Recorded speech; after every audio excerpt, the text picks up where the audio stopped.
All right. Hello and good morning, everyone. If we have not met, my name is Denise Wade. I am the Chief Administrative Officer for the Indiana Council. Zoe sends her apologies that she is not able to be here this morning as she is at a JRAC meeting in downtown Indianapolis. So as you are accepting right now, can you guys not hear me? I can Can't hear you? Okay, you. thumbs up. Okay, so on the chat, someone said they can't hear me. Okay. So as a reminder, as you know, this is being recorded. So for all my Indiana Council members, you'll be able to go into our online members only and download it. And then from there, if you'd like to share it, you'll be able to have that option to share it out if you would like. And as we're getting into this, I first want to thank our Racial Equity and Leadership Committee for putting together this training opportunity. Our chairs, CC Ellis and Dariel Sterling. So special thank you, and to all members of the committee. All right, and a few more logistics. This is a 2-hour training opportunity. So once we get started, I'm going to drop a link in the chat feature. If you could just visit that link, put in your information, email address, and I will send you your continuing education online that way. And now, before we get started, we want to send a special thank you to Next Gen, Scott Miller. He's here with us for sponsoring this event. Not only that, but also supporting the Indiana Council. So, Scott. Thank you, Denise. I appreciate it. Let me share my screen. And hopefully you can see that. So thank you guys. I appreciate Not yet, Scott. It's not shared yet. I don't know if you're using two screens. I have to slide it over. Why isn't it sharing? Hold on one sec. Sorry, for any confusion, I'm going to send a link in the chat. So rather than everyone put their email in the chat, it's going to be a link that you'll visit. So then I'll be able to have all your emails in one area rather than in the chat. So hold tight and I'll send that once we get started. All right, Scott, go ahead. Can you see it now? Yes, thank you. Perfect. All right. First and foremost, thank you to the Indiana Council and all the members who appreciate the opportunity to be able to talk with you, be able to share a little bit. I want to do things a little bit differently today. First and foremost, I got to let Angela at Regional Health know. I know her son plays for Kansas State University, and she's actually playing my school. So it's a pretty big rivalry. My wife's a K-Stater, but unfortunately, KU is going to take K-State down. So just ingrain this in your head, Angela. Just that's for you. That's not fair. You have the floor to do that, but okay. So I just want to first, I'm at the Indiana Council meetings and stuff, and feel free to come over. I wanted to introduce myself, a little bit about who I am. I'm out of Kansas City. I'm obviously, you can see the basketball arena for Kansas. Obviously, we should throw up a football one too, since we're finally becoming a little bit of a football school. Really love my family. They're right there. I got 4 boys and 1 daughter, and my wife Tiffany. Just that I wanted to share that just because I wanted to, as you guys come by the booth, if you're there, I just come over and introduce yourself. I just like to meet new people, let you know some passions of mine, passions of yours, what I can do to help uplift anybody. So my 3 wonderful dogs, Baxter, Buddy, and Tater. They're just my Australian Shepherds, the minis, and they've just been a joy to be around. Now I am from Wisconsin, so I am actually heading this weekend, so I can't go to the KU State game, which is sad, but I am going to a Packer game. Because I'm from Wisconsin and my dad got some good tickets, so I'm heading up to visit with him and spend some time up there in Green Bay. So pretty excited about that. But I just wanted to kind of start with that, and then also kick into a little bit of Next Gen. But just what I wanted to touch on is just some updates. Some of the newest things, if you haven't heard or seen. Our Next Gen Patient Engage powered by Luma, that really does the front end intake and stuff. We pivoted and transitioned to Luma because we already had Luma. We were integrated with them in a lot of locations just because the clients had chosen them. We then now pulled them in and integrated it fully into our system. So it makes it very easy and transparent to be able to do that intake with patients and clients. The next one is the next gen patient self-scheduling, which is powered by Luma as well. So that is also a unique feature that gives a lot of capabilities. If you haven't heard as well, the ASAM continuum and code triage, that's a bi-directional feed, which we're really excited about because we have the highest level of integration that they've put out there so far. And then more enhancements have come through our next gen mobile, and which leads right into the next one, our ambient assist. If you haven't seen it, definitely get out on webinar, or if you need a video for me to send, or if we need to do a demo, we'd love to do it, because the ambient assist is really using the AI technology to let the provider sit down and actually interact now with the patient client, and sit down and put their phone down, and then it will actually take the conversation. You can have just a normal conversation asking questions. It actually retains it, pulls it right into a SOAP note into the record, no cut and pasting, pulls it in within 30 seconds, and it saves about 2 hours time for providers. So just a unique and exciting time for us. Here's a little bit about the ambient assist. Obviously, AI technologies out there and it's the buzz. So we just wanted to share that and be able to, it just actually got released this month at the beginning of November. So it is ready and available. And that's really it. Just wanted to touch base on that. The great thing about it is it also allows the providers can actually try it, which is without even subscribing, try it, see if they like it, see if they can, want to use it, and then they could move forward, kind of like having a, sandbox environment to be able to play on it and use it and see how it works for you. So that's the exciting stuff. Thank you guys for your time. I appreciate it. And if there's any questions following this, please don't hesitate to reach out. Thank you. Awesome. Thank you, Scott. Thank you again for your sponsorship. NextGen is an executive level annual partner of the council, so a big supporter. So thank you for that. All right, now for our special guest speaker, Dr. Freeman Foster, who comes to us with over 20 years experience cultivating innovative, accessible, and culturally engaging programs for historically minoritized communities. She has a passion for assisting organizational leaders in understanding how their beliefs and actions impact the outcomes of others. She currently serves as a project director and change consultant at Change Matrix. Dr. Freeman Foster, if you'd like to unmute. Thank you so much, Denise. Can you hear me?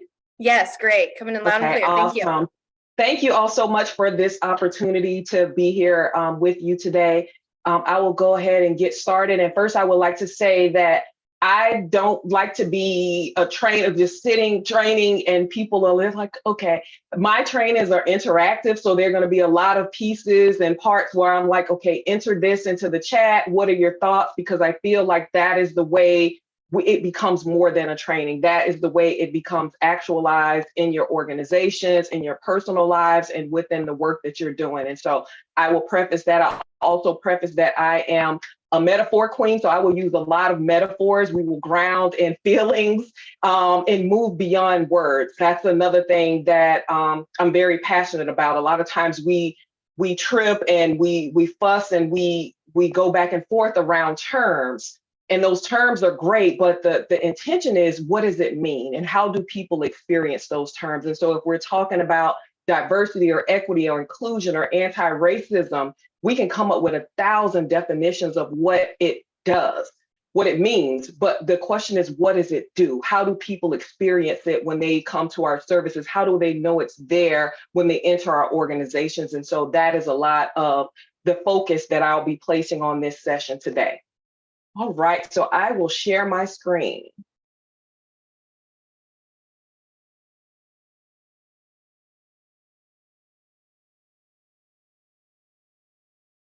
All Right. So today, again, we're going to focus on ethics and anti-oppressive stance.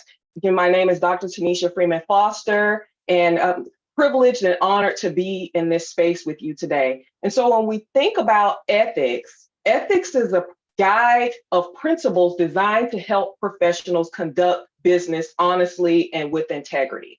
I think we can all agree around that definition. But again, when we talk about what does it do? And so we talk about ethics being adopted by organizations to assist members in understanding the difference between right and wrong, but not only understanding it, applying that understanding to the decisions that we make within the organization. And so Denise, you've already introduced me. I appreciate that so much. I will not introduce myself again, but I would like to know who's in the space today. Who is in the space? So if you could please share about yourself, please introduce yourself in the chat. Please share your name, your role, and your why for doing this work. Why do you do this work?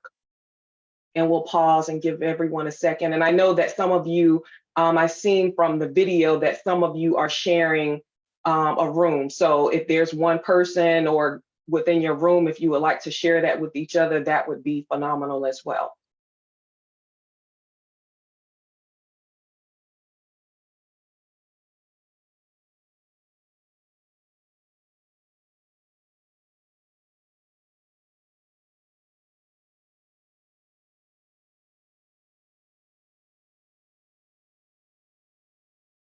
Congratulations, John, on celebrating 10 years. And I see I love what I do. What is your why?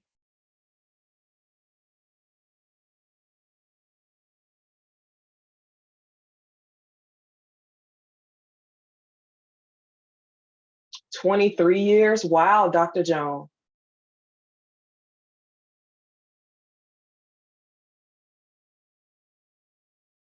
Love being an advocate for others,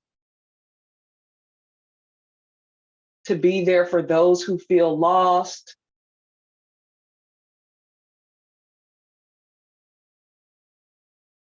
belonging within the organization, provide support to families. I want to help adolescents with substance abuse issues. I love God, and He is God of justice. I enjoy advocating for others." Wow, we have a lot of individuals who've been at the organization for a long time, been in the field for 20 through 23 years. Congratulations, Siobhan. Right, being able to impact community as well as surrounding communities in a positive way. And so we're going to move forward with the presentation, but as you think of your why, please continue to enter that in the chat. Additionally, I would like for you to ground yourself in that. Ground yourself in the why. A lot of times we get overwhelmed with paperwork and politics and policies, and we forget our why, the reason that we started doing this work in the first place. And so please take time to just think of that, not just today, but as you navigate each day at work. What is your why? And refine it. If it changes, refine why you're doing the work that you're doing.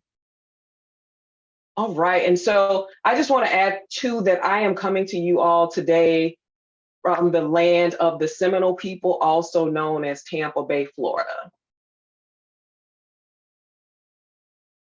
All right, so our learning objectives for today is participants will increase their awareness of critical self-reflection as a prerequisite for fostering equity in team relationships and when working with children and families. And so what this means is that the work starts within first, and then it starts in how we treat each other as team members, and then it moves to working with children and youth and families.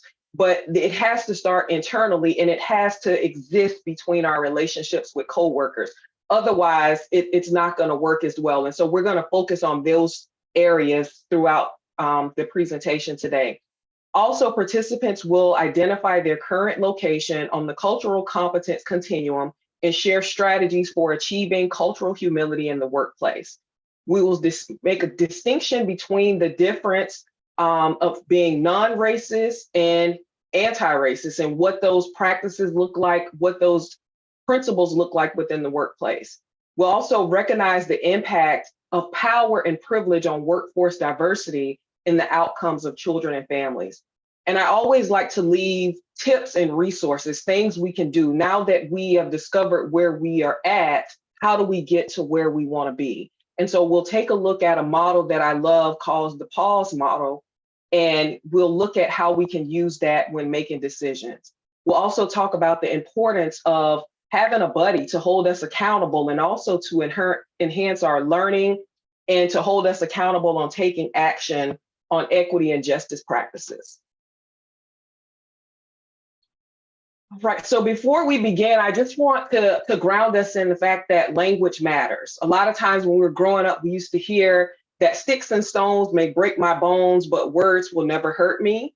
However, when we got older, we realized that sometimes the words hurt more than the sticks and stones. Sometimes the sticks and stones break our bones and the bones heal, but those words play in our mind over and over again, like a broken record or a tape recorder. And so we want to be mindful of the words and the language that we use. We want to make sure that as much as possible that our language is strength-based and hopeful, that it is inclusive and accepting of diverse cultures, genders, perspectives, and experiences, that it's healing-centered and trauma-responsive, and that we're inviting individuals to participate as they're navigating their own journeys. And we know that some of us have been doing this for a long time, some of us are just starting, and each person, no matter where you're at on your journey, because you're there, you have an opportunity to contribute to the learning within this session, but also the learning within your organizations. And so we want to make sure that no matter how long you've been doing this, that you know and understand that you're a valuable part of this community and of this team. Also, we want to use person-first labels, non-judgmental, and making sure that we are avoiding assumptions. Also, that our language is respectful, clear, and understandable. And last but not least, but most importantly, that what we say is consistent with our actions. So we're not just talking, but we're actually doing something. What we're saying is consistent with what we're doing. And it also shows up in our policies, it shows up in our products, it shows up in our services and in our programs.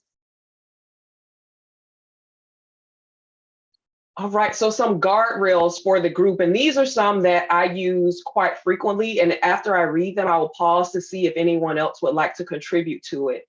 But I think of conversations such as these as a highway, and on that highway, you have guardrails that keep cars from falling off and going into a ditch or a ravine or something like that, and so these are group guardrails. This is what keeps the conversation productive. This is what keeps the conversation as much as possible empowering and making sure that we uplift each other. And so some group ground guardrails for this session is that we want to ask that you be present. There are 1,001 things that you could be doing right now, especially if you're in a virtual environment where you have your computer in front of you. Like there are many tabs that you could be looking at, but we ask that you stay present, that you stay engaged, and we want to normalize discomfort. A lot of times we enter into trainings and we expect to leave happy, enter happy and leave happy. And that is not this type of training. We want to lean into the discomfort because through that discomfort, that's where we'll grow. So we want to normalize that. So if you start to feel uncomfortable, you have the opportunity to turn your camera off, take a drink of water, but come back and lean into the conversation. Also expect and accept non-closure. The things that we're talking about, they've been happening for decades and centuries. And so we're not going to solve everything today, but we can start the process of working on ourselves and how we show up in the organization, how we show up when working with each other, how we show up when working with clients and their families. Also lean into authenticity. Speak your truth based on your perspective, based on your experiences, and avoid judgment and assumptions. And we talked about previously using person-first language that is free of labels. And One of the things that I also like to add is what's said here stays here, but what's learned here leaves here. That we want to make sure that we take what we've learned back with us as self-reflections, as things that we can do within the organization, and avoid saying, well, Cindy said this during the training. I wonder what she meant by that. But focus on the learning part of it. Also, accountability is the peanut butter and grace is the jelly. And I love to use this because a lot of times we enter into space and it's like everybody makes mistakes. Don't we all make mistakes? You just got to give more grace.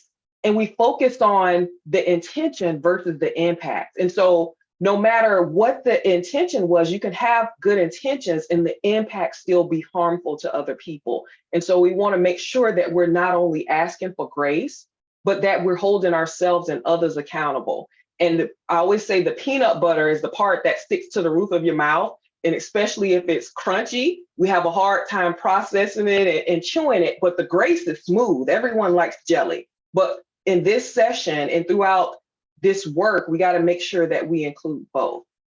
Also that we align our words, actions, and policies, and that the goal is progress, not perfection. This is a journey. It is not a sprint. It is a marathon. It's a process and a lifelong process. And we just have to make sure that throughout this journey and throughout this process that we celebrate wins, big wins, small wins, reflections, things that we have noticed and that we're doing different. And so I will pause here. Are there any other group guardrails that you all would like to see added for our session today?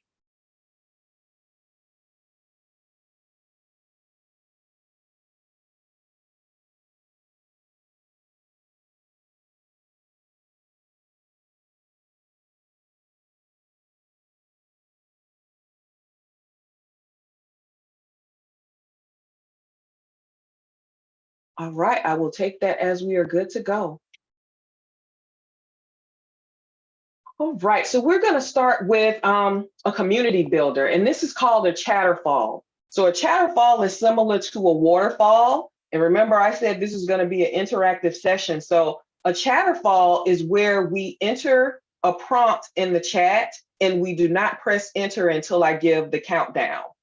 And so in the chat box, please describe what belonging means to you using one of your 5 senses. And so you can put belonging looks like, belonging tastes like, belonging sounds like, belonging smells like, belonging feels like.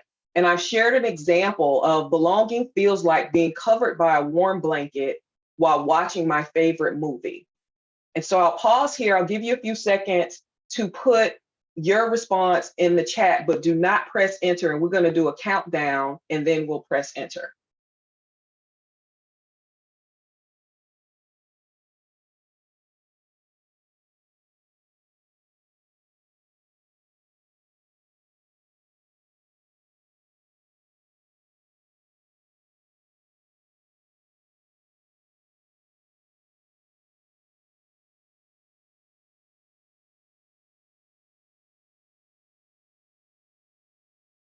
All right, so I'm going to count down and then on the count, we'll press enter. And so 5, 4, 3, 2, 1.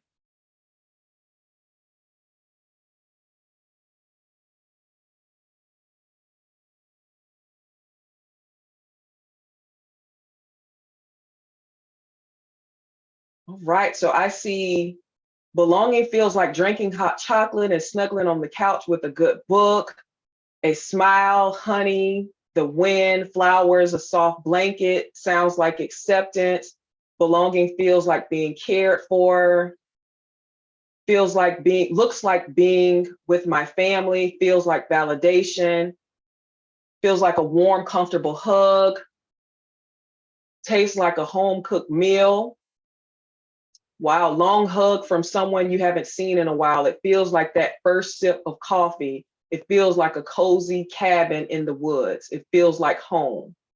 Feels like a connection. Feels like a warm hug. Smells like the pumpkin spices on a cold day. Wow, feels like calmness, feels like home. looks like community involvement, tastes like sugar, sounds like laughter, smells like vanilla, and feels warm. Thank you all so much for sharing these. And Chatterfall, these are things that we enjoy doing and implementing within our sessions because it helps, again, with engagement and making sure that the session is interactive. But I also, as I said previously, like to ground in feeling. And so when we think about belonging and what belonging means to us, we can always define what belonging is. Belonging is ... We can put it in Chat GPT. We can make it fancy through Canva and put it up on the wall of our organizations and our mission and vision statement. But after all of that is written, what does it feel like? And so as you move forward with this, really lean into what you said belonging feels like, and think about what does that feel like for your clients? What does it feel like for the individuals that you're working with? And how do we center what it feels like to you and making sure that it feels like that for others?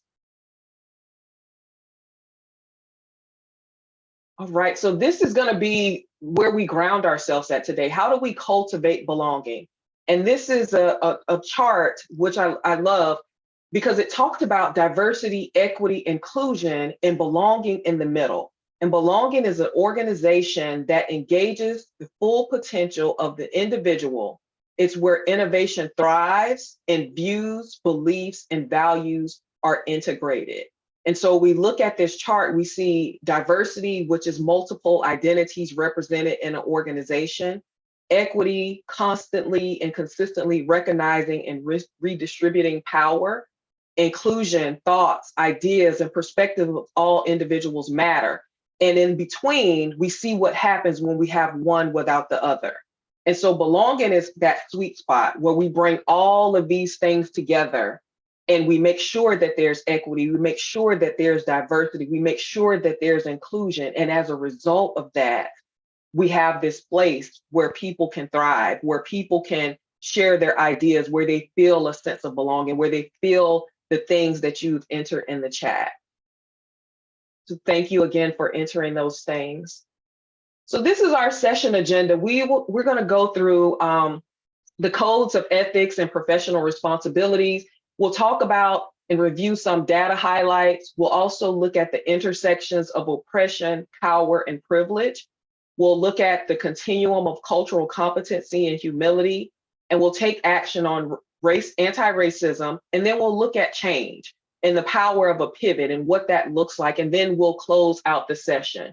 And because of the length of the session, I've also included a break. I think that's important for us to just be able to step away, turn our camera off, go get coffee or hot cocoa, or just stretch and come back. And so you'll see that inserted within this session today as well. And I'll pause there. Any questions so far?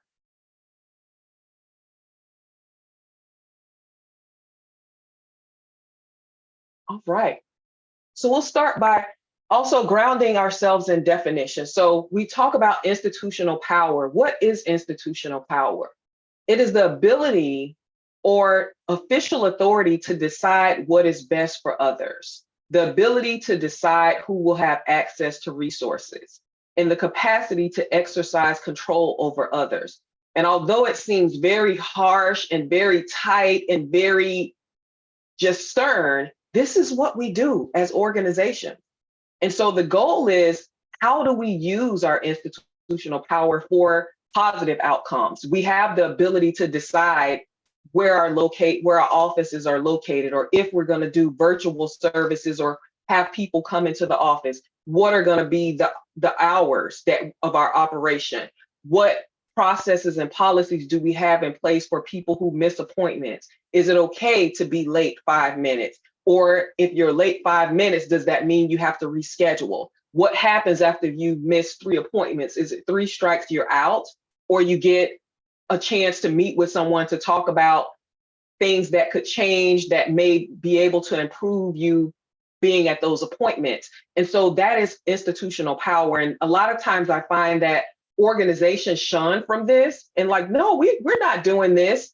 Every organization does it. It's a part of business. And the goal is to acknowledge that and also be mindful of how we're using the power. and how we're exercising control over others. And also, how do we share that power? How are our clients and families able to contribute to the decision making of the organization and decision making of their treatment plans, of their future? And so just being mindful of that. Prejudice, a judgment or opinion that is formed on insufficient grounds before facts are known or in disregard of facts that contradict it. Prejudices are learned and can be unlearned. And so we'll talk about this a little later, but I believe each of us was born with a suitcase, and that suitcase is filled with things that we've learned from our families, things that we've learned from our friends, things that we've learned in our religious institutions. And we have to continually unpack the suitcase. So imagine your own suitcases at home, your physical suitcases, and how you take them, you pack them, you go on trips, you come back and you unpack them.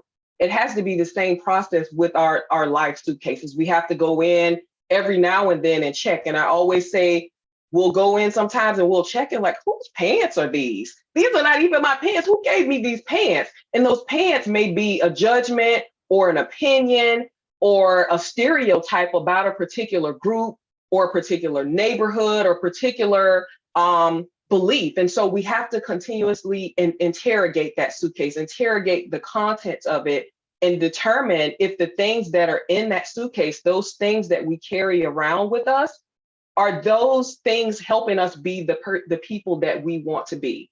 Are the things that are in my suitcase supporting me and being the person that I want to be, and how I want to show up with my clients, how I want to show up with my coworkers? And if not, I need to really take a look at that. How did it get there? How is it serving me? And take it out if it's no longer serving me, or if it's never served me.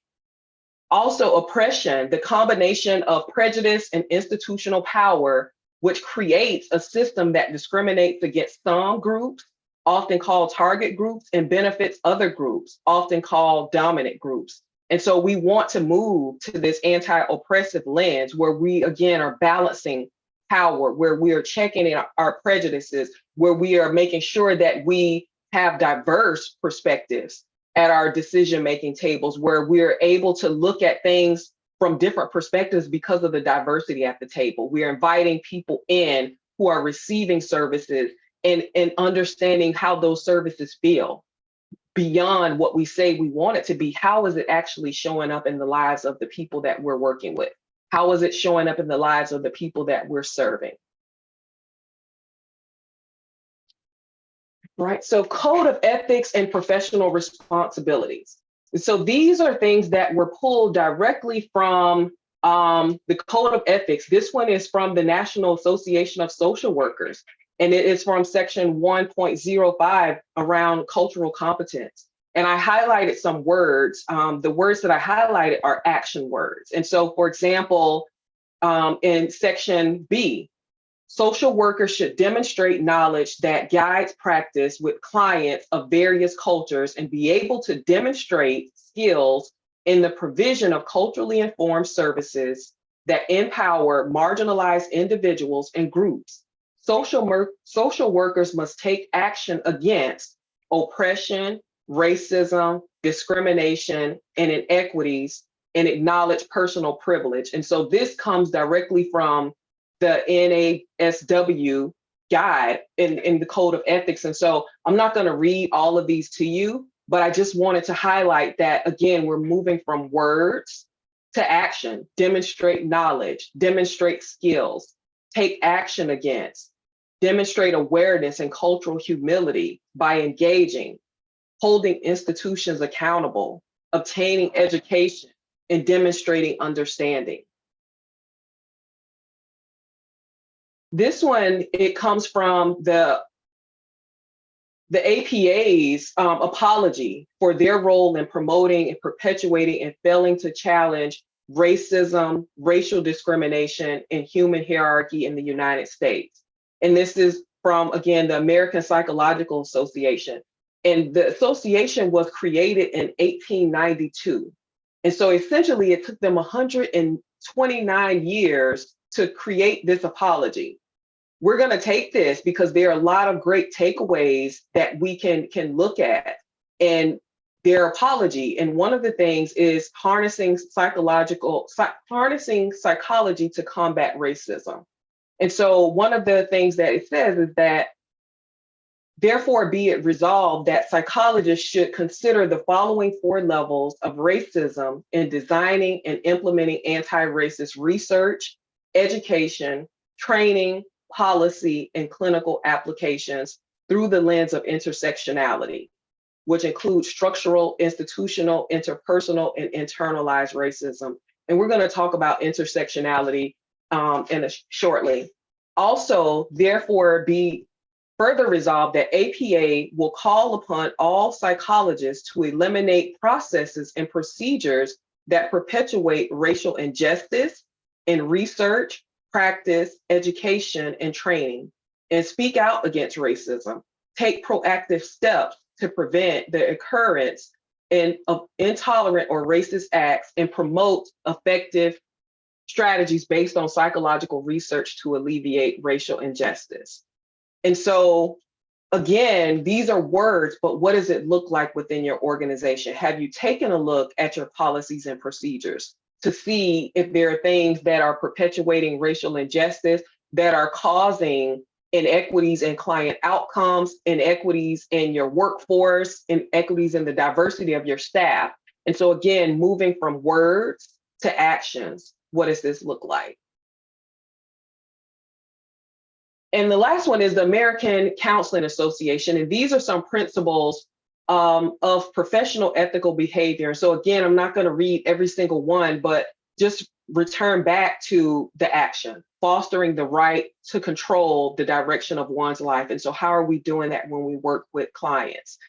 Working for the good of the individual and society by promoting mental health and well-being, treating individuals equitably, and fostering fairness and equality. Dealing truthfully with individuals whom counselors come into professional contact with. And so you might be saying, what is the big deal? What is the big deal with these policies and procedures, and why does it even matter? So we have another activity here. I want you to think about your favorite meal. And I know we are coming up on the holidays, and there may be preparation for meals with families, or people bringing out that favorite recipe that was passed down for generations. Think about your favorite meal. And if you would like to share in the chat, I welcome you to do that. I want you to think about your favorite meal and what makes it your favorite meal. And it doesn't have to be something that you cook. It could be something that someone else cooks, or something from your favorite restaurant. So what is your favorite meal and why? And what would be a deal breaker? So we'll start with the first part. What is your favorite meal and why? You would share that in the chat. Oh, ravioli with homemade with a red meat sauce, something I've always loved since childhood, growing up, eating it with younger sisters and parents. Nice. Steak and potatoes, salad with homemade ranch. I love the taste of it, and it brings happiness. And so we see a lot of emotions and memories connected to these foods. I love this.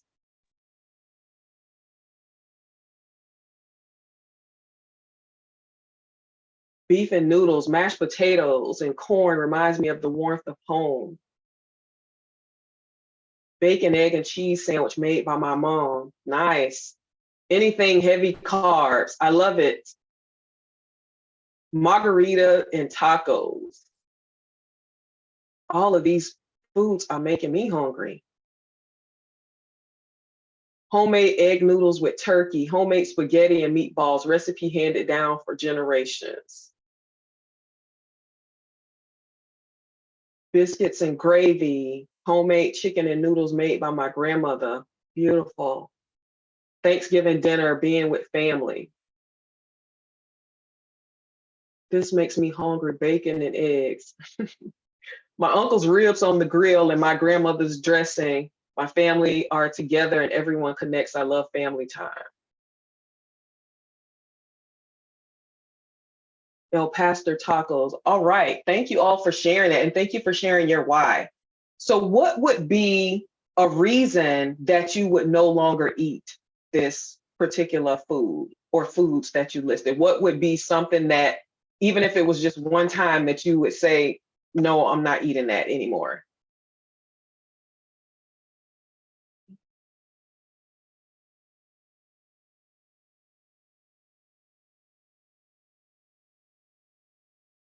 All right, I see health conditions, health issues, got to start losing weight, food poisoning if it's not prepared correctly, health conditions, allergies. It doesn't have to be ever again. It could be something you've seen it and you're like, no, I'm going to pass on it.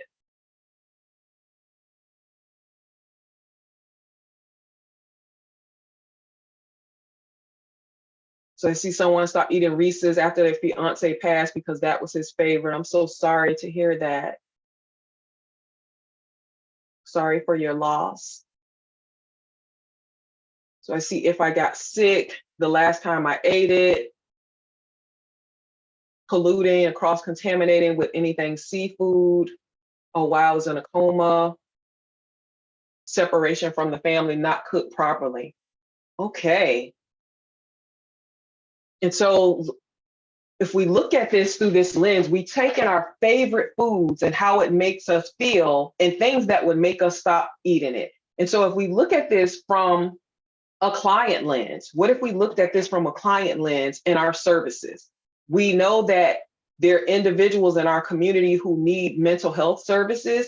And we know that within our organization, we have the power and the knowledge and the expertise to be able to help them navigate their situation successfully.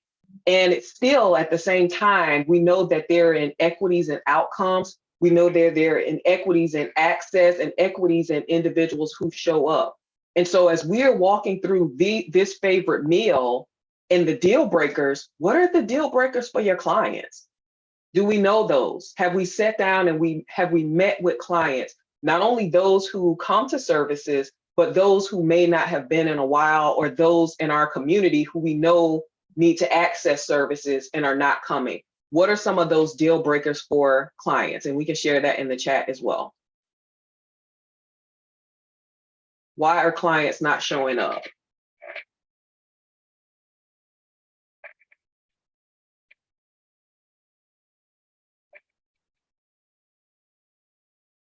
Perceived financial burden, transportation, their stage of change, not able to take away from work, feeling disrespected or not heard, inconvenient hours, don't feel safe. Well, I see a lot of feeling disrespected and not feeling connected and engaged. And stigma.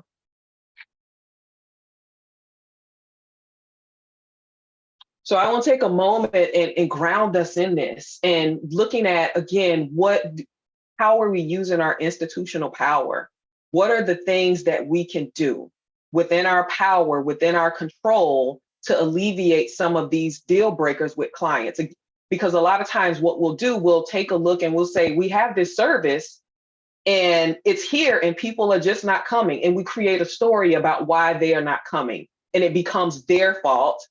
And instead of how we can change it, how we can impact it, how we can make a difference. And so what I will ask for you to do is to start thinking of things like that. When we talk about lack of transportation, what can we do to improve transportation? How can we engage in virtual appointments or home visits or meeting people at the local library or a Starbucks or in a parking lot at CVS or Walgreens? How can we overcome that so that we can make sure people get in services? How do we, when we talk about institutional accountability, how do we put the onus on us? And that has always been one of my favorite things, because being in this field, I always say I've always been someone who was doing DEI work and anti-racism work before I knew that it had a title. I was always the person that people would come to and say, hey, we have this difficult client. Can you help us out? And I'm like, what is a difficult client? Like, what does that mean? And I would end up with entire caseload sometimes. And it was these difficult clients, and people were fascinated because we heard that person, they're normally mean and they were in your office laughing. Like, what happened in there? I met them at their humanity. So it's how do we meet people at their humanity? How do we meet people beyond being client number TT242? How do we meet them beyond their payer source and meet them at their humanity as a human being? The paperwork will get done. And so what I will always say is that particular person had on a Lakers jersey when they came in. And I know that the Lakers played basketball last night. And so I met them right there. Wow, nice jersey. I seen your team play last night. How did that go? Oh, they didn't do good. And we start a conversation about just life stuff and just connect as human beings. And we go from there and doing the paperwork and finding out what are their fears, finding out how I can support them and succeed in, and finding out if I haven't been doing it right. And I think that's another thing, that sometimes we ask the question and we want to hear all good stuff. And sometimes it's like, the way you talk to me, that sucks. Or the way like I come in and you just start having me sign paperwork, like that's really messed up. And I think you're mean when you do that. And we have to be willing to sit with that and willing to navigate that individually and alongside the client to bring them in. And so I want to make sure that we're doing that. I also see that the clients do not want the services that we proposed. And so again, in that situation, who is within your network? Who is within your partnership and collaboration? Who are you collaborating with? So if a client doesn't want your services, but we know they're in need of services, who in the community is providing that service? And it may be someone in the community physically providing that service, or someone that provides it virtually that they can tap into. And so how are we supporting them? That it's not either you get what we have or you get nothing at all, but we are changing and evolving just as we are asking and desiring for our clients, that we're doing that as well. You see, our identity feels political. Yes, absolutely. We need to identify why staff don't stay. And a lot of times it's for similar reasons, that staff don't feel heard, staff don't feel seen, staff don't feel valued. And we're going to talk about that as well. And so I've always been a proponent of looking at the disparities in client outcomes and overlaying them on the disparities in staff and staff diversity. And so, for example, anytime you see a disparity, we have to ask, like, where does that come from? So if we have, for example, working in child welfare, that here locally, Black and African American kids make up 13% of the area of the population, but account for over 50% of the children that are being removed. And so my question is, do those same disparities exist in the workplace? Because there's only so much that a cultural competence training can do. There's power in relationships. And so if you have disparities in the number of Black and African American employees working within the organization, there's lack of conversation, there's lack of understanding. And so when you have, for example, predominantly Caucasian staff going out into Black communities, there's no one for them to come back and talk to and say, you know what, I went to this client's house and this seemed like abuse. Is that abuse? Or can you come out with me to see what you think about this? And without those conversations, we rely on that suitcase. We rely on what we've learned, and kids are being removed. Kids are sleeping in offices and things like that. And some of that could have been avoided. And so looking at this, and this is something that I did with mental health and looking at the workforce. And so we have in the blue, it's the service recipients. It is individuals who have been identified as having any mental illness in the past year. And so the orange is the percent of social workers by race. And then we have the percent of counselors by race, and we have the percent of psychologists by race. And so if we look at white, for example, in the first cluster, we'll see that 48% of individuals with any mental illness actually receive services. 60.6 are white social workers. 64.6% are white counselors, and 83.5% are white psychologists. And we look at that along Black, Hispanic, Asian, American Indian, Alaska Native, and Native Hawaiian and other Pacific Islanders. And so we see through this, if we hold up the mirror, the disparities that exist with our clients receiving services are also the disparities that exist within the workplace. And so we look at white and the number of white clients who are receiving services and compare it and overlay it to the number of white social workers, counselors, and psychologists. And we do the same for Black, Hispanic, Asian, and Native American, and so forth. And we see that continuous decline.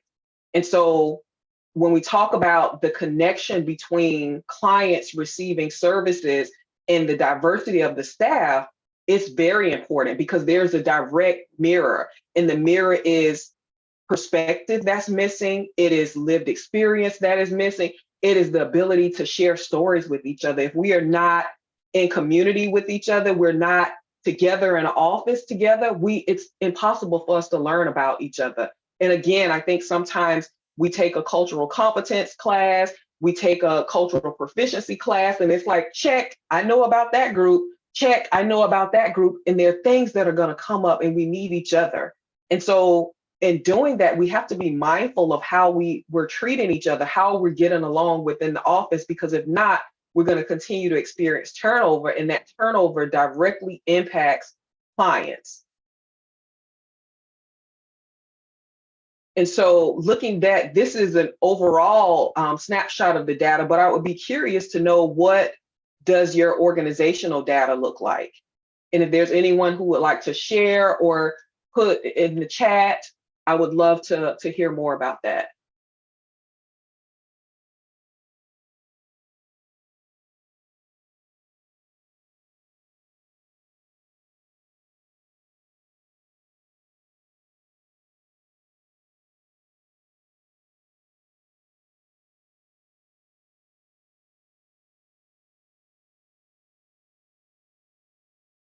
Okay, I see our data correlates with what you discussed. Thank you for sharing that.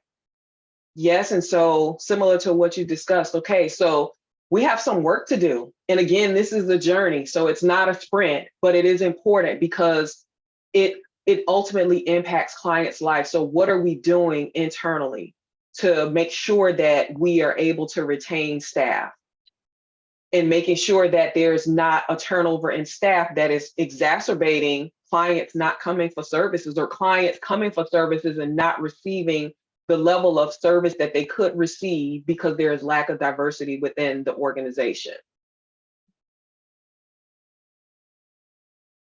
So we have 2 African-American therapists and a lot of African-American clients, and this has been brought up. And we don't have diversity, the higher up you go. Thank you all for sharing this. 62 clinicians have come and left at my branch of agency. I have had 3 therapists before they were transferred to me in 1 year. Wow. So this is something that we really, really have to pay. It's a urgent, whatever. And I always say, we prioritize what we care about. And so if this is of importance, it has to be prioritized, because it cannot continue. We can easily go out and put applications and job announcements on LinkedIn or Indeed, but if we continue to have turnover, think about the human beings on the other side of that. Imagine going to a restaurant, one of your favorite restaurants, and requesting one of your favorite meals that you put in the chat, and every time you go, there's a different cook and the food tastes different every single time, and the flavor that you've known that restaurant to have, over time with the turnover of these cooks, it starts to not taste like what you anticipated and what you expected. Eventually you'll find another restaurant to go to. And with our clients, they will stop coming. And based on access to services depending on the area, or access to services depending on their insurance, a lot of them will go without. and they're suffer needlessly because we don't have our acts together. And so I did some research on BIPOC turnover rates, and BIPOC is Black, Indigenous, and people of color. And so the first few highlighted in blue are reasons for general turnover among individuals across all races and in mental health fields. And so it includes personal, family, or childcare, lack of support, and unreasonable expectations. So a lot of this was high caseloads, intense case notes that were expected to be turned in by a quick turnaround time when there was still clients coming in and no time to actually do the case notes. Low pay and retention incentives. And so not in addition to low pay, there were not any incentives for people to stay, like any ability to flex time, any additional vacation time or time where they could block off, where they could just focus on case notes. Also dishonest or corrupt leadership. And again, these first four, these were seen across all races and ethnicities, not just BIPOC. And so the Black ones are specifically pertain to the research on Black, Indigenous, people of color, and why they leave mental health organizations. And so one of them was color blindness and race neutral practices. There was a failure to understand other cultural perspectives. And there was a lot of discussion around evidence-based practices and how some organizations were implementing evidence-based practices that were not working in Black and Brown communities, but they were still being forced to implement those evidence-based practices despite them not working. And so they felt like it was just an uphill battle where they were doing the work, but they were not making a difference. Psychologically unsafe organizations where people just didn't feel safe being their authentic self within their organization. There's also an expectation to suppress distress and frustrations to create a safer environment or safer space for Caucasian workers. And so when the Black and Brown staff, for example, were overwhelmed or frustrated with things that were happening in the local communities or happening in the world or happening within the workplace, they were unable to voice those concerns. There were no spaces for them to be able to voice that. And if they spoke up in a way that was deemed to be angry or defensive, there was a consequence for that. And so they had to hold it in and they had to suppress their emotions around that.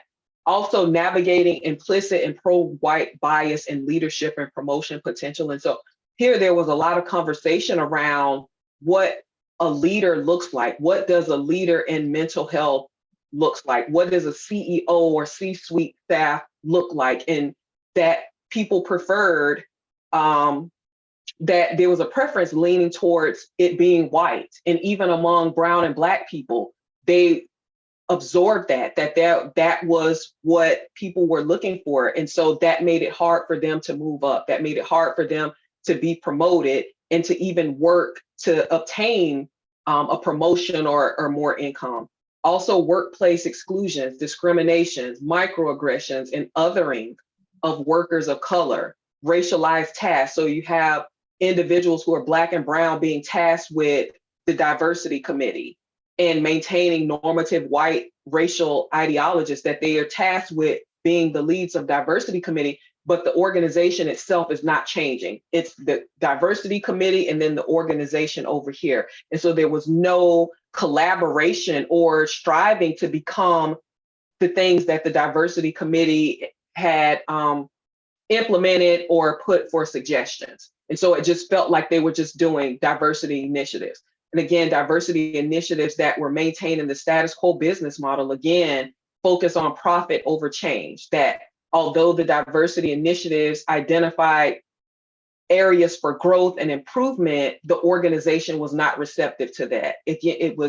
That's the diversity committee and this is the organization. And so to prevent that, it has to come together. If we ask people to participate on committees or be a part of diversity initiatives and they're doing surveys, they're listening to employees' concerns and challenges, there has to be a point in which that information flows back to leadership and actions are taken. And it should be a document that is maintained, a working, living document that here's what the diversity committee has presented to us, and this is what the organization is doing about it, and this is how it's going to show up in our work. Otherwise, it's just spinning a wheel.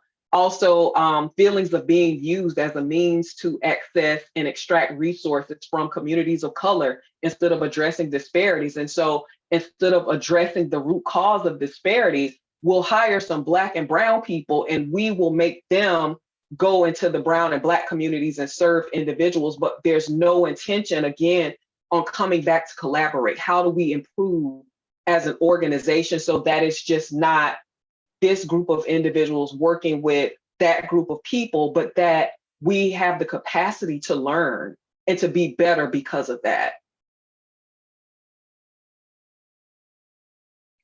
Also, research on client preferences. And so there's a lot of data around clients and their preferences for therapists and social workers who look like them. And so some clients prefer a counselor whose ethnicity matches their own, especially ethnic minority clients. Also, African-American clients may prefer to see African-American therapists as opposed to seeing Caucasian therapists. And then we have unacculturated, also immigrant, Asian, Black, and white American therapy clients who research says they pursued more sessions when they were matched with an ethnically similar therapist. There were also similar findings for Mexican Americans. And then we have research that talks about the value of other characteristics that matter more than race and ethnicity for individuals. And so there was conversation around culture of having a therapist who had shared gender roles, age, religion, politics, also high educational status. Is that person certified and licensed or have an extensive lived experience around the services they're providing? Similar personality traits, listening skills, compassion, staff perceptions of the client, shared lived experiences, and understanding of cultural norms and differences was huge. And so regardless of how the research shows, there's evidence on both sides of being able to essentially be matched with someone who understands you. And so this ultimately depends on client choice, depending on where the client is at in their journey, impacts their preference. But the question is, do we have space for choice within our organization? Are clients able to choose? And if you lack diversity within your organization, there's not a lot of choice. And so we want to be mindful of that. What are client choices and what do we have available? Are we able to serve them based on their choices? And why does this matter? And I won't read all of this to you either.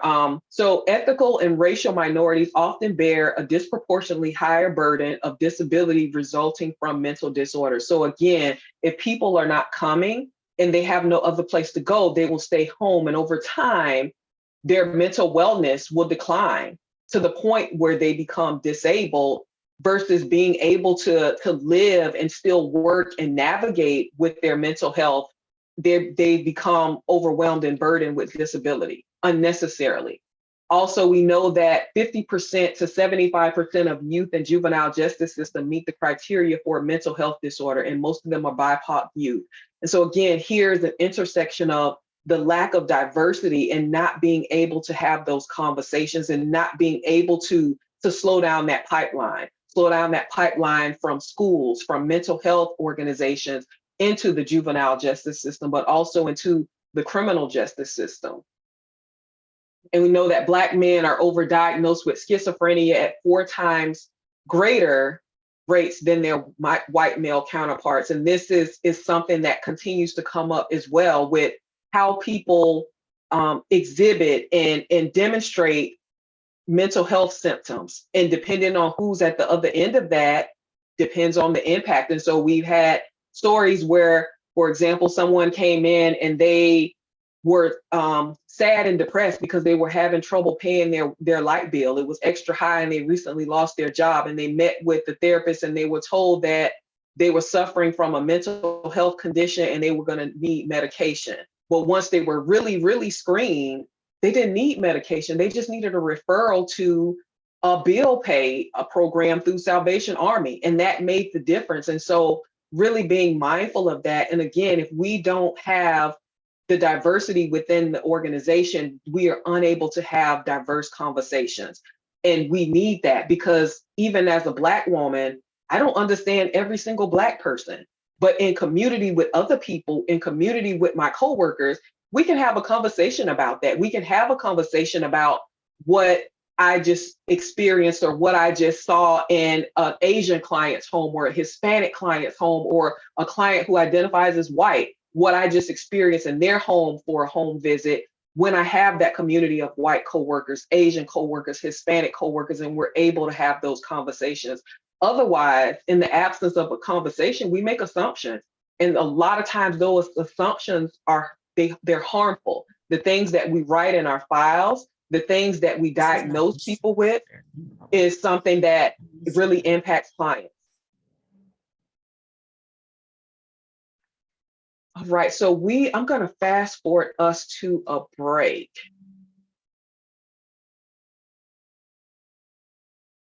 We're going to take a 5-minute break and then we will come back.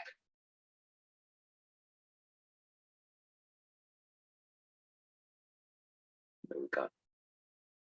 And we'll come back and ask questions and catch up on time.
All right, welcome back, welcome back.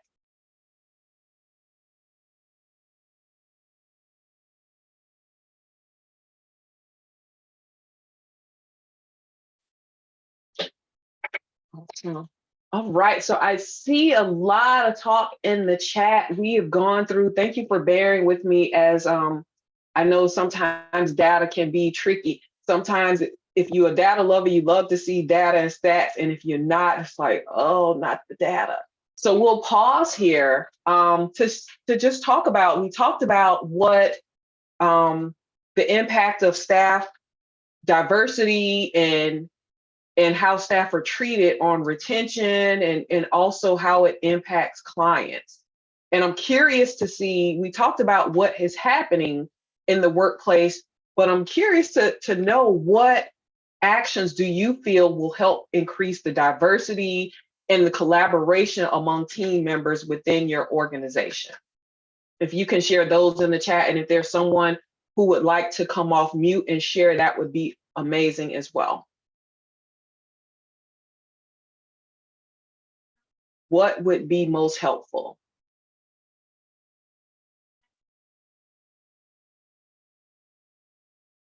So having more people of color doing the recruiting, leadership has to set the tone.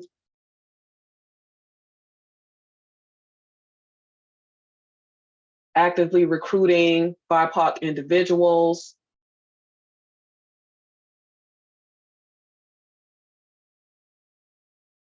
Marginalized communities statistically make less money and have fewer benefits if you can't afford to live off of what you're making. And so there are things that we can do within all of these. And I want to go back to one that was shared around, there's a lot of talk around recruiting, and that is, we want to do intentional and strategic outreach. Like, where are the Black and Brown individuals at? And how do we outreach to them? How do we engage them? How do we create something where they feel a sense of belonging? And we talked about belonging earlier on, but belonging starts at your website. Before people even get to know you and your organization, if I click on your website, does it look like people? Can I see myself? Do I see people who look like me? Does it look like a hierarchy in leadership? Do I see people in leadership that look like me? And so it starts there.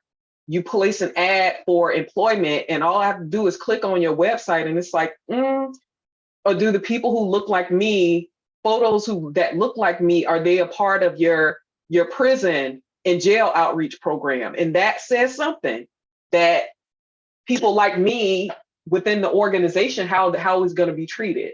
And so being mindful of that it starts there, even before people get to know you. It starts at the ratings that other employees have left, but also on your website. What does it look like? What is the language? How does it talk about engaging Brown and Black individuals? How does it talk about being a team, collaborating across races as an organization, as a community of staff?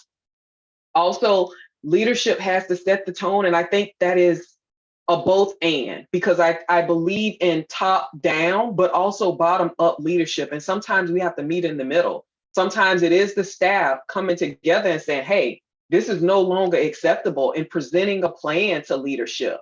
This is what we would like to see. And we believe that it is in the best interest of the organization to work on these things, and tying it back to the mission and vision. How are we actually living our mission, vision, and values if there's a lack of diversity and equities that are happening within our workplace? And how do we create some symmetry between it and recalibrate? Also, organizations need to be willing to offer sponsorship also. Yeah. And what does it look like? I know someone earlier talked about being at a school and a college. How do we even create pipelines from school to prison? How do we create a pipeline from school to working in mental health professions? What does outreach look like in elementary school and middle school and high school to start preparing people to come into this field? But that means that we have to do our own work too, as leaders within the organization, because we don't want to ambush people either, because we know that causes harm, that we paint this flowery picture of what it's like to work in this organization or what it's like to work in mental health, and people get there and they're like, what? Now, this was not on the brochure. This is not the conversation that we had. And so we want to be honest too. And we can do both. We can work on engaging and recruiting individuals, but we also need to work on the organization. And I always say we don't want to plant roses in bad soil. A rose is a rose, but it cannot grow and thrive in bad soil and poorly nourished soil. And so we want to be really mindful of that we're not recruiting people to come and be harmed.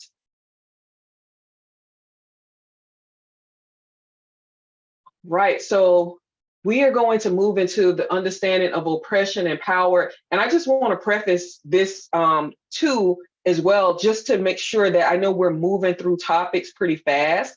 And this is an appetizer. Like, this is just wetting the palate. We have 2 hours together and we could spend a day, multiple days on each of these sections. But within the 2 hours, we're going to move quickly through some of these conversations. But I would be remiss if I didn't say that each of these could be conversations that we can have for weeks. And so, but today, this is an appetizer. We're just doing a high level overview of these topics. All right, so each of you should have received a cultural self-reflection assessment tool. And the goal of that is rooted in intersectionality. And so this is the wheel of power and privilege. And you may have seen this before, you may have seen conversation around intersectionality and what that looks like. This is a tool that I use, and this will, if we add it in every single characteristic, it would be huge. And so again, this is just a snapshot of some characteristics that come up frequently in our society. Towards the middle, you'll see where power is, and you'll see on the outside where people are marginalized. And so if we look at dark skin, we look at skin color, and we have closer to the middle, if your skin is white tone, there's more power. And not saying that people who are white have more power, but it's saying it really focuses on the experience. I want us to focus on the experience. How do people experience the world? How do they experience the workplace? How do they experience the services based on their skin tone? And beyond marginalization, we know that people are harmed and they're killed, depending on how they show up in these different characteristics. And so we just want to be mindful of that. Power, again, if we look at language, towards someone who speaks English versus someone who had to learn English versus someone who English is not their first language or their second language, that they speak the authentic tongue of their tribe or their particular community, and how they experience our workplace. How do they experience the world? How do they experience services? And so the goal of this is just not to say who has power and who does not, but what is the experience? And it's not a singular experience, that people experience different things depending on where they are. As a dark-skinned woman, I also have a doctorate degree. And so that puts me in a different way of navigating the world, in a different way of navigating life. And so being mindful of how people show up and what does that look like, and thinking of that in our workplaces too. What does this mean in our workplace? What does power look like within the workplace? Where is power centralized at within the workplace? And how do people share power? Because we know that it's there, and we got to figure out how to share it. It's one thing, okay, to have power. What are you doing with it? And how do you share it with others?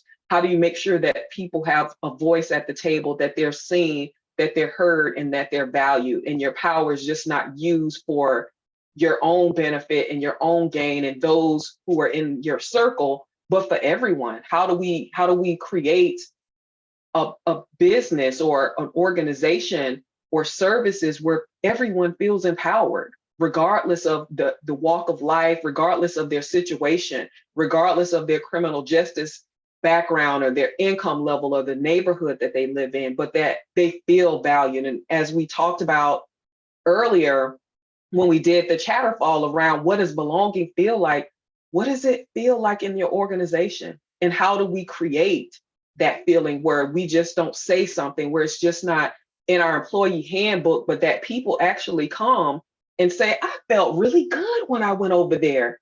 I felt like they heard me, like that felt really good. And they don't have to look in our employee handbook to say, did they say they're going to make me feel good when I go there? Did they say I was going to be treated with equity? That the words in the handbook back up who we are, but that we are that even without that handbook, that people are able to come to your place and feel a sense of belonging, feel valued, and feel like they're heard and that they can thrive regardless of how they enter.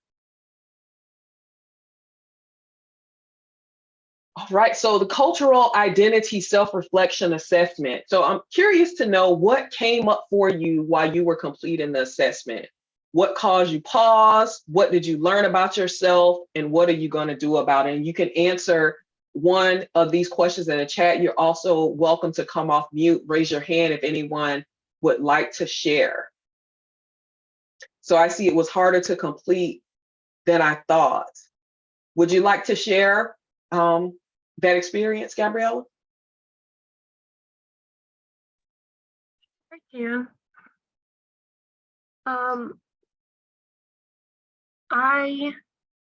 I'm still in school, so usually like I get assignments and I just kind of do them, and it's just kind of a quick process for me. But this one, I guess I'd say, gave me more pause, and I even had to speak to like a family member about it and be like, I don't even know what my answer is. Like it was just, I don't know if it's because I'm younger and I'm still figuring out who I am as a person, or I don't know what exactly it was that made it difficult, but it was more difficult than I thought it was going to be. Thank you for sharing that. And thank you for leaning into that and not saying, oh, this is difficult, I'm just going to like not do this, but like really leaning into that. And I would encourage you to really dig deep and say, what was it about this that made this difficult? Like outside of everything, what was it about this self-reflection that made this difficult for me? Thank you. And I see a few of you did not receive it. Thank you, Dr. Monique, for dropping that in the chat. Let's see, the things that I can hide both can provide me with benefits and also remove the risk of negative experiences. Lisa, would you like to share? I can. I have no idea how I look, so You look wonderful. thanks. So I'm Jewish, and I don't look Jewish, or some people say I do, but a lot of people would not know by looking at me that I'm Jewish, nor would they know that I have mental health issues. But with the Jewish part, I can hide that if I need to. You know, if I go to certain places where I know I'm not wanted, I don't have to tell anybody. Also, I can use those same things to benefit myself, depending on what it is. I can bring up the fact that I'm Jewish, if for some reason that would benefit me in a certain circle, but I don't have to. So it's definitely something that I can hide and bring up at my will. Yes, thank you for sharing that. And that is important because I think we have those intersections and sometimes we don't think about that. And so that's why I love that question around what are things that you can tuck and hide. And I've seen it in among colleagues as well, where I have really great relationships with colleagues, and we've been able to have conversations. And I had a white colleague that said, you know what, I understand what it feels like to be Black, because as a lesbian woman, and it's like, no, you can tuck that. Like you can walk down the street with your wife and people could think that's your friend or your sister. And so that's a different experience. I can't tuck being a Black woman. And so it's like, oh, I get it. And so those are real intersections. There are things that we gain power from. There are things that we gain that we're marginalized for. And there's some things in the middle that intersect that we can turn on and off and tuck if we need to. We can tuck if we're pulled over by the police. Like There are things that we don't have to, and it doesn't make it right, because everyone should be able to be their authentic self. But to have a real conversation, we have to be real about the ability to tuck, the privilege that we have in tucking that. So thank you so much for sharing that, Lisa. So I would answer differently for different settings, realizing that my personality being interlinked with my mental health is the most misunderstood was hard as well. Absolutely. Absolutely. Thank you all for sharing. And again, please continue to do this exercise. Please continue to reflect on it and think about it, and think about it through your client's lens as well. What does that look like for them? What are their intersections? Where are their areas where they are able to leverage power, and where are their areas where they are marginalized? And sometimes, depending on the client, we'll find that a lot of times, unfortunately, a lot of our clients are like multiple marginalized identities and intersections, and they're navigating that. And if we look at it through that lens, how are we able to lean into our empathy and into our compassion, and also into our actions? What are we doing about that? How are we as an organization either supporting them and alleviating some of those marginalizations and some of those inequities, or exacerbating it through our rules and through our policies and procedures and the things that we're doing, the evidence-based practices that we're implementing? Does that even take into account the experiences of our clients? Who was the evidence-based practice norm with, and where are there intersections to create community-based practices, community-led practices, community-created practices, things that communities can use to help themselves. And I always say communities have the ability to heal themselves. They may not always have the resources to implement it, but most times you ask people, you would be surprised. They know. Even working with young people in high school around mental health, and you're like, how can I best support you? And they got on the board and start writing stuff out, and you're like, that is really impressive. And so keeping in mind that a lot of times, sometimes there are people that are stuck, but a lot of times people know what they need to heal. They may not have the resources, and they may not have the words or the language to communicate it, but they know, or they can either help you help them. And so being mindful that we are specialists in the work that we do, and we may be experts in a particular topic, but we are not experts on other people's lives. And every time we attempt to do it, and attempt to be the expert in someone else's life, we don't make huge mistakes. And so again, this is the importance of staff diversity, of not just diversity, and like, we got 2 Black people, 1 Asian person, 5 white people, 3 Hispanic people. It is not a bubblegum machine. It has to have a purpose, and the diversity purpose of it is that we are able to make decisions through our lens and through our perspectives. We're able to share power, we're able to share stories, we're able to have conversations, not only of our upbringing and our lens, but how individuals who look like us are navigating our services, and where we may have spots that we missed because that wasn't our lived experience. And that's what coming together looks like.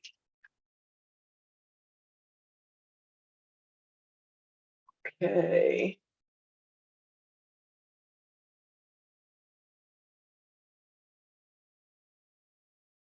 All right, I'm going to take us through this quickly. So when we talk about culture, we talk about, and what I've always found interesting is that with that activity, at first, people, mostly Caucasian colleagues, would say, I don't have a culture. Like, they feel like culture is only related to skin tone. In culture, everyone has a culture. And so again, culture is the cumulative deposit acquired by a group of people in the course of generations through individual and group striving, including but not limited to knowledge, experiences, beliefs, attitudes, meanings, learned behaviors, hierarchies, religions, notions of time, roles, spatial relations, concepts of the universe, material objects, and possessions. And it includes groups that we were born into, as well as groups that we join or become a part of. And so that includes your Facebook group, that includes your group at your religious organization. It includes If you play pickleball, that's a culture. If you play tennis, that's a culture. If you roll with the car club, that is a culture. And so all of these things come together to shape us. It comes together to shape how we view the world, because we're not, even if we're in a car club together, we're just not sitting in our cars and driving places. We're out, we're at a park, we're at an event, and we're having conversations. And those things, those conversations are being put into our suitcases. And so that's why it's important to always unpack your suitcase. What is in this suitcase? What am I carrying around with me? What is shaping my lens of other people? What is shaping my lens of the world? What is shaping my lens of my colleagues and coworkers? And how is that helping? Or how is it harming? And being mindful of that and not just doubling down on it, but like doing something about it. If it's harming and that's not the person you intend to be, then we got to change that. I'm gonna skip through these slides and just go to cultural competence. This is something that comes up often. And so we'll have cultural competence training, cultural competence learning, cultural competence computer programs. And so cultural competence is demonstrating acceptance and respect for differences in diverse cultures. It includes ensuring the voices and choices of the individuals and communities being served are included at all times. It also means adapting policies and service models to meet the needs of diverse populations. And so when we talk about cultural proficiency, it is a state of actively implementing processes and procedures. So previously we talked about creating, and this is implementing, that we're actually doing something with it. And it is, the goal is to improve the lives of underserved and marginalized individuals and communities. And so again, when we look at how do we improve services, how do we improve relationships, I think sometimes it's easy for us to take a broad lens and like, okay, these are the people that are here, and let's see how we improve life for those individuals. But if we start with how do we improve life, how do we improve the experience for individuals who are underserved, for the individuals who are most marginalized and most junior staff at our organization, then we can solve for the rest. If we can solve for that, the rest will be impacted as well. And so we don't have to take that overview, because a lot of times when we take that global view, it results in those who are underserved and marginalized actually being further underserved and further marginalized. And so if we solve for that and we enter in with that being the focus, we're going to focus on underserved, we're going to focus on marginalized, everyone else will benefit from that as well. And so keep that in mind as you're doing this. Also, establishing and maintaining authentic partnerships and collaborations to eliminate racial and ethnic health disparities. So previously, someone spoke about not having services that a particular group or community wants. Who does have that service? Who is providing it? Mute. Thank you. Who in the community provides it? Who else has that service? It's similar to going to a store, a food store or Target or some other type of store and saying, hey, I really wanted this book, or I really wanted this t-shirt for this family member or for myself. And they're like, sorry, we don't have it in here. What you would like to see is, hey, we have a truck coming in on Wednesday and they'll be bringing it in, or let's see, do you mind driving a little further? Let me look up our other stores. Oh, I see it in stock over there. Would you like for me to have them put it on hold for you and you can pick it up over there, or you can pay for it here and we can ship it, bring it to this store, and you can come pick it up on Tuesday. And so it's not okay to just, they need this and we don't have it. Who else has it? And how do you build an authentic partnership with that particular organization? How do you create a co-partnership where they may be co-located within your organization, or vice versa? Also, advancing the field with new research, treatment protocols, interventions, and policies that support the needs of diverse populations. And so if you are currently working with the evidence-based practice or some other type of practice and it's not working, how do you create space to maybe create a pilot If someone has an idea of what could work better, how do you create space and funding?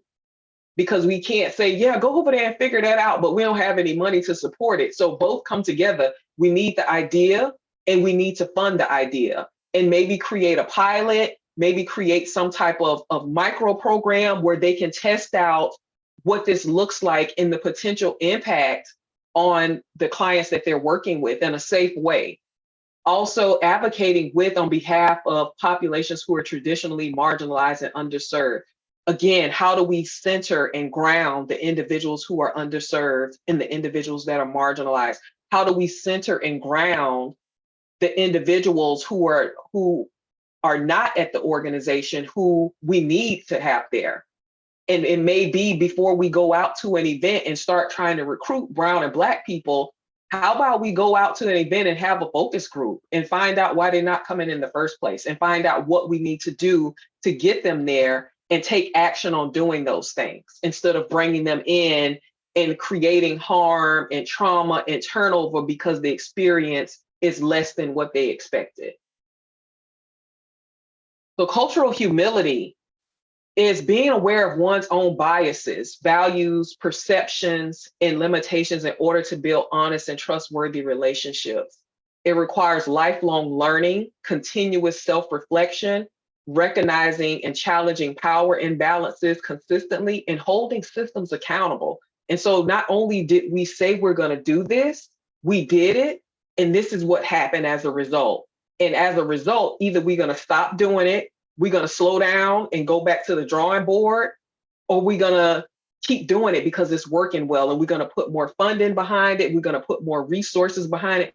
We're going to enhance it. And so that is a part of holding systems accountable, going back and doing an evaluation on how it's working. How's it going? We just didn't take something and throw it at the board and we left it for months and years, because again, there are people who are being impacted on the other side of this.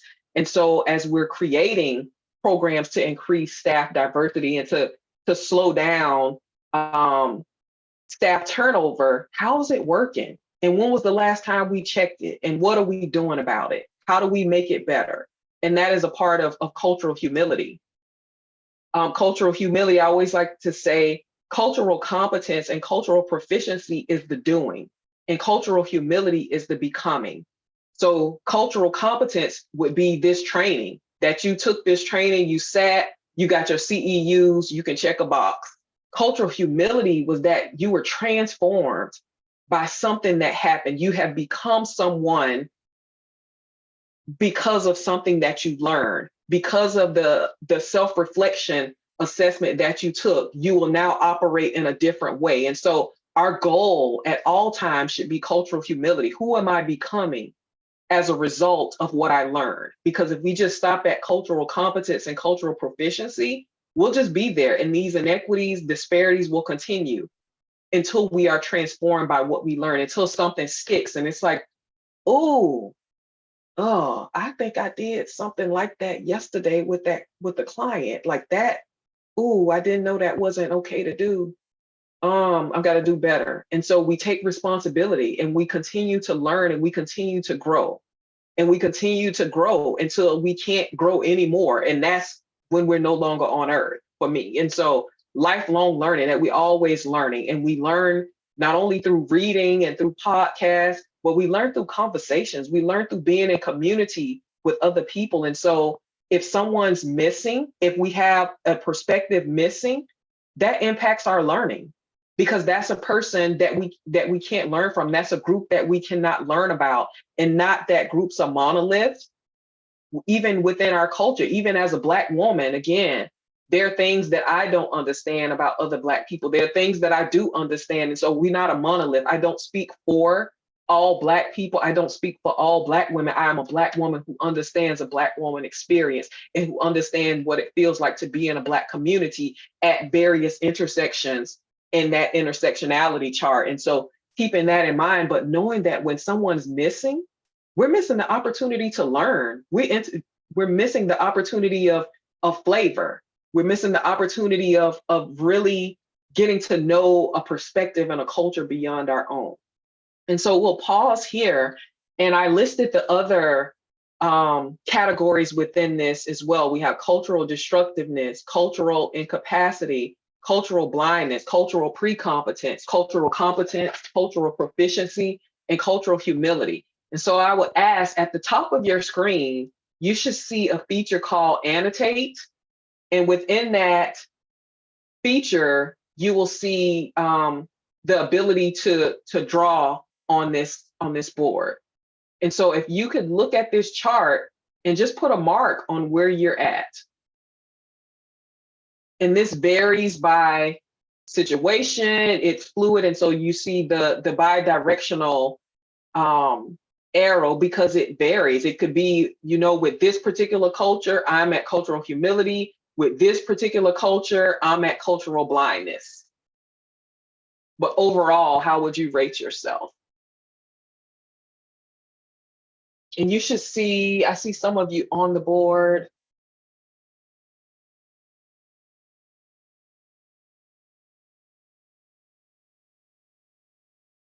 Yeah, you should, I see some of you found the check mark. Yeah, you should see, if you click on stamp, you'll be able to find a stamp, either a check mark, a X, a star, a heart.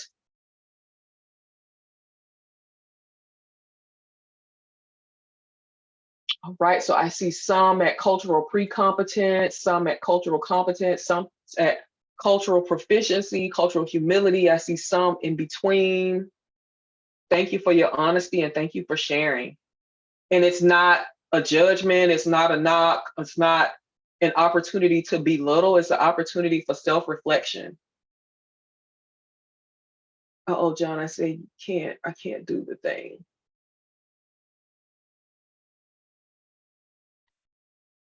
Okay. Yeah, it should be on your end at the top.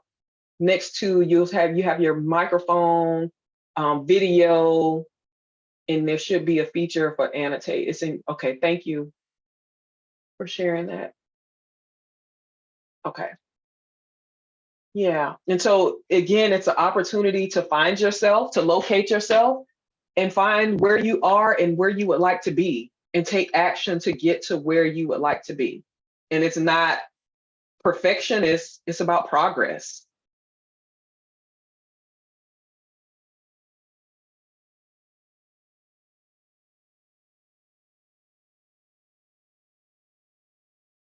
Right.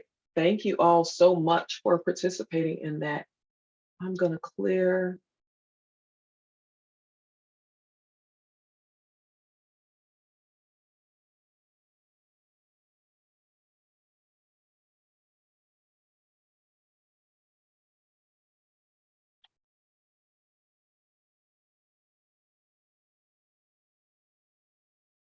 Right, I'm going to clear and move us to the next slide. And thank you for your honesty, moving from blindness to cultural competence. And sometimes we don't even know it's a thing until someone brings it up, like, oh, there is a way that I view cultures, again, unpacking our suitcases, that sometimes because of our skin tone, because of our upbringing, because of our privilege, we're able to navigate the world without having to think about other cultures. And that is, it's harmful, and it's an opportunity. It's an opportunity to do better. It's an opportunity to learn better. And I always say, breath equals life and life equals opportunity. I don't have to be the same person today that I was yesterday. I don't have to be the same person right now that I was an hour ago. I can make a conscious decision to be better and to do better. And it's step by step. And you're going to make mistakes along the way. The goal is to realize you made a mistake and to do better. And so, again, it's not a knock, it's an opportunity to learn and grow.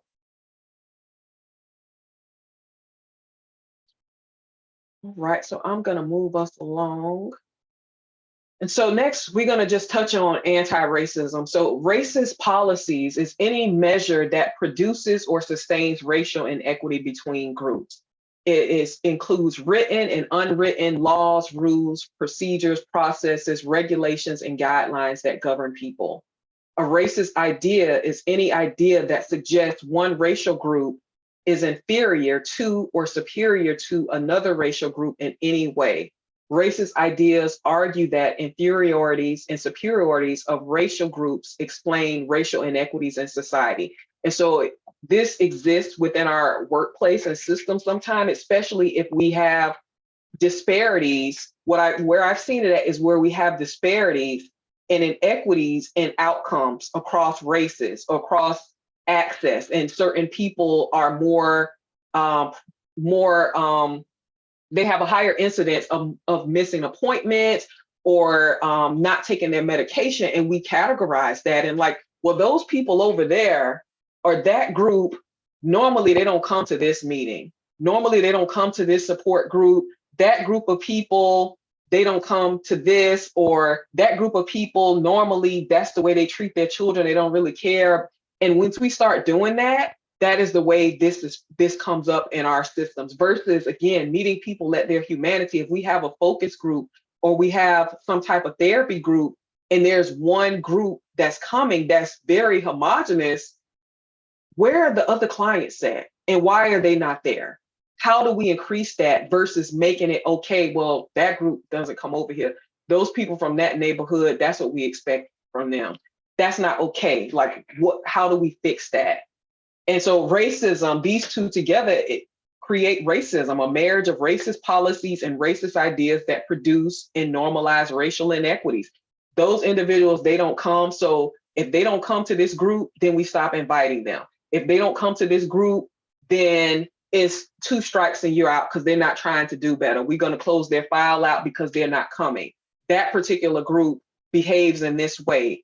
And so again, we have to inspect our suitcase and really look at how these policies and ideas come together. What do we think about people and what do we do about it? How are we using our power and our role to create practices, to create policies? And sometimes, again, they're written and sometimes it's unwritten. If people coming into the office and feeling like, because of the color of my skin, I don't feel the warmth. I don't feel that blanket while watching my favorite movie. I don't feel a community and the things that we said we feel when we think about belonging. So this is something that I created. And so it's something that I feel like paints the picture of like non-racist versus anti-racist. And so people are like, I'm not racist, but that doesn't equal anti-racist. So non-racist is sitting on the equivalent of sitting on the sidelines, and it can be done quietly. It involves being comfortable and minimal action. It rests on not committing racial offenses. I don't discriminate against people. I just treat everybody the same. So I'm not racist. Versus anti-racism, getting in the game. It requires maximum action. It involves sacrifice and risk. Like, you're going to take a risk when you speak up for underserved, historically underserved or marginalized group. People going to look sideways at first. Are you willing to deal with the stares? Are you willing to deal with the consequences? Are you willing to deal with the discomfort? And this rests on lifelong learning. Again, when you know better, you do better. It rests on self-reflection. It rests on initiating uncomfortable conversations with loved ones. And this is a chart I will share just briefly, but it is a process, again, a journey of becoming an anti-racist, moving from fear zone to learning zone to growth zone. And I'm just going to move us through for the sake of time. So again, self-reflection, going through that suitcase, getting to the roots of the why. Why? In what ways does this emotion serve me? Or what ways does this action serve me? And where did this emotion or action come from? And am I ready to change? And we talked about these things that influence our actions that are in our suitcases: privilege, religion, cultural condition, familiar reinforcements. It may be workplace reinforcements where people that behave in this way or think like this get promoted. They get higher positions, they get more money. And so we just condition people to behave in a certain way. Again, racism, fear, power, overgeneralizations. We work with a group from that neighborhood, and now everyone in that neighborhood or in that particular housing subdivision is a reflection of that one person or those two individuals that we work with. And maintaining the status quo that we just sometimes become lazy and we don't want to learn anymore. But we have to realize that that's harmful, and it hurts not only us, it hurts our coworkers and those around us, and it ultimately hurts our clients because it shows up in how we behave and how we show up. And so before you act, pause, and I'll share this this slide deck so you'll have this. So pause, I love this model because it means pause, to stop, slow down, but it actually stands for something. And so pay attention to what's actually happening beneath your judgments and assessments. What is happening when I think about going to a home visit in that particular neighborhood? Am I sweating? Is my heart beating fast? Am I mad because I don't want to go over there? And then acknowledge my own thoughts and emotions. Why do I feel this way? Because I learned that these individuals from that particular community, they're not really concerned about their mental health. And so I'm thinking that this is probably a waste of my time and my gas, and gas is too high to be wasted. Understanding your options for other possible reactions and interpretations. Maybe I have the ability to make a change. Maybe that was just one situation and this individual really needs support for their mental health, and they really are committed to this. They just have not had a conversation with a social worker or a counselor that they felt that they could bond with. And this is an opportunity for me to be that person and to help them and to learn from them as well. So I'm going to search for the most empowering and productive way to handle the situation. I could think that it's a waste of my time or gas, or I can think that I can help be the change and be the support that this person needs. And so which is most empowering? If I go in and thinking this is a waste of my time and a waste of my gas, I'm going to come in. I might knock 2 times. If they don't answer the door, I might go back and sit in my car and leave. Or I'm coming in and I'm sitting on the edge of the sofa because I'm ready to go as soon as I get there. Or if I think this person just hasn't had the support that they needed in the way that they need it, and I could be that change today, then I'm going to enter differently. And so I'm examine and I'm going to enact my plan, and I'm going to choose the one that's most empowering. I'm going to use the mindset that's most productive. And lastly, I will say that accountability is key. Like, we need someone to be beside us and to check what we're doing. Like, hey, I said this in that meeting. Like, do you think that was it a better way to say that?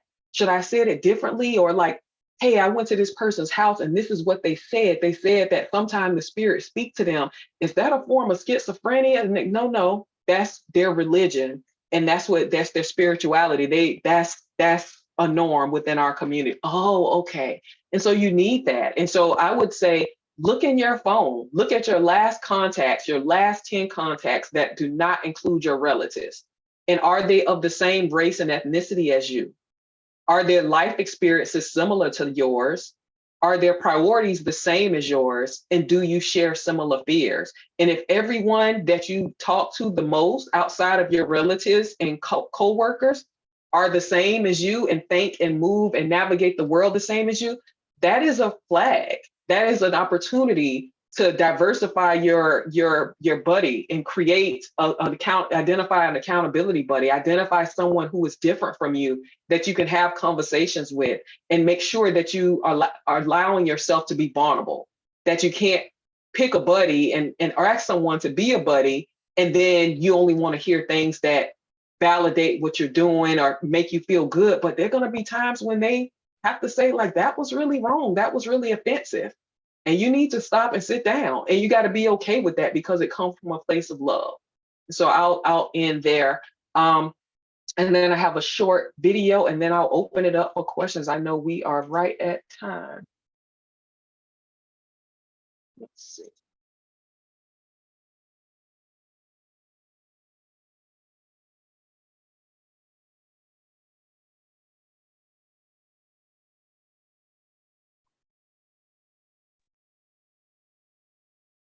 Can't hear it. We can't hear it. Oh, thank you for letting me know that. Let's see.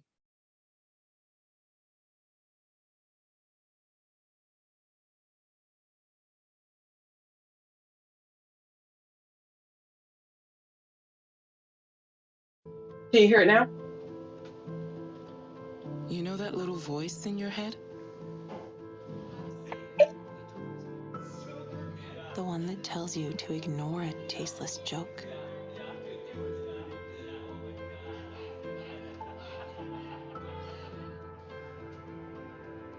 The one that tells you to keep quiet when a client makes a racist comment.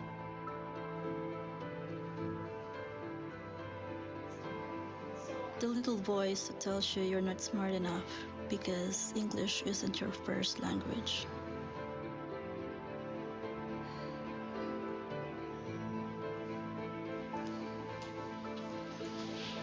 Or that it's okay to judge someone for leaving early because they have family commitments.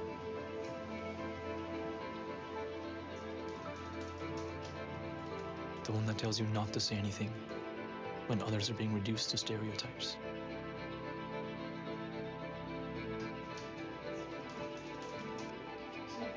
Or that it's not a big deal when everyone's opinion isn't considered.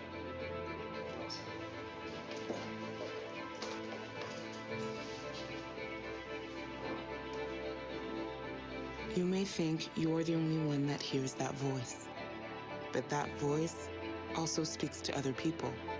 It says, You're different. You're an outsider.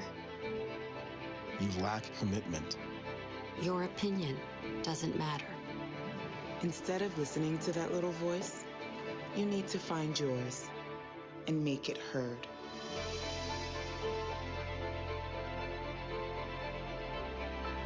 It's time for all of us to speak up.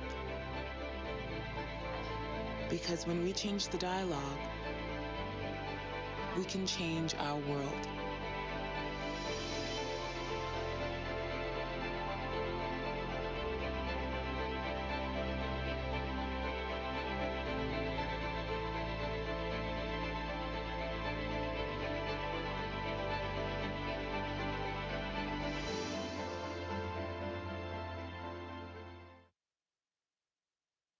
All right, so we are coming to the end of our time together, and time has flown by so fast. So we have one last chatterfall. Based on what you've learned about yourself and what you've learned during this session today, please enter one action that you will take within the next 7 days in the chat, and then we'll count down.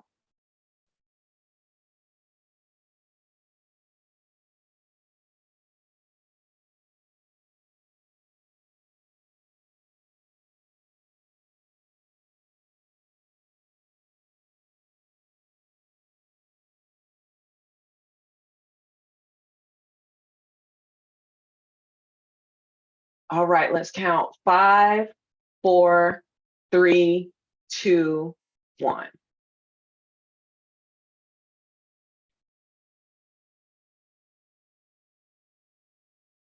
Awesome. So just close, recognize that every interaction you have is an opportunity to make a positive impact on others. And if you need additional resources, I encourage you to take a look at our MHTTC Mental Health Technology Transfer Center Network and also our INTACT Center. Both are centers that I also work on, INTACT more so now, but we have a lot of educational resources and a lot of opportunities for learning. And thank you so much for your time today. Thank you. I'm going to throw up a little hand clap here. Thank you so much. That was great. I love we're talking staff behind the scenes. Your engagement is amazing. So thank you for all for keeping us engaged for the this training. Before we hop off, I did want to send a couple reminders. Our continuing education, I put that in the chat 2 times, bolded it, underlined. So just visit that, and I will send out continuing education next week. This will be available, the recording will be available on the members only area of our website. If Dr. Freeman Foster, do you mind sending me your PowerPoint so I can? I will. That? Yes, okay, Yes. great. So I'll include that with the recording as well. And then just another council reminder, we do have our February legislation day. So that's when I do our lunch and learn with our lobbyist team, and then go to the State House to meet with legislators on Monday, February 5th. So make sure you save that date as well. All right, if there's nothing else from anyone, thank you for joining us and have a good rest of your day. Thank you, everyone, and thank you for the opportunity.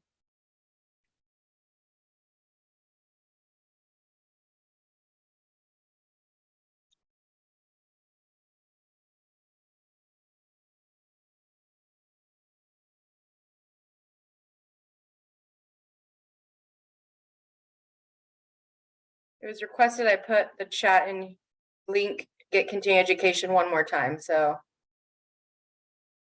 Trying to find that real quick.